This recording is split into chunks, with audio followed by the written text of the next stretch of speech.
Bistado sa CCTV camera ang pagnanakaw ng isang lalaki sa terminal ng bus sa Lawag City, Ilocos Norte. Sa video, makikitang pasimpleng umupo sa terminal ang sospek. Patingin-tingin siya at tila nakatutok sa isang bag. Nang tumalikod ang katabing lalaki, dali-dali niyang kinuha ang bag. Inilipat ito sa ibang upuan at saka niya ito tinabihan.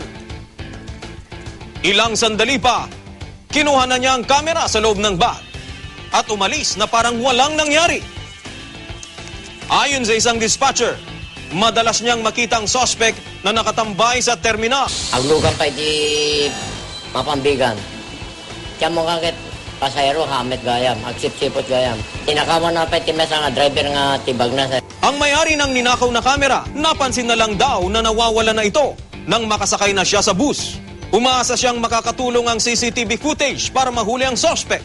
Sa ngayon, tinutugis na ng pulisya ang kawatan. Paalala naman ng pamunuan ng bus terminal. Kahit may CCTV camera, mas mainam pa rin na laging maging alerto at ingatan ang mga gamit para maiwasang manakawan.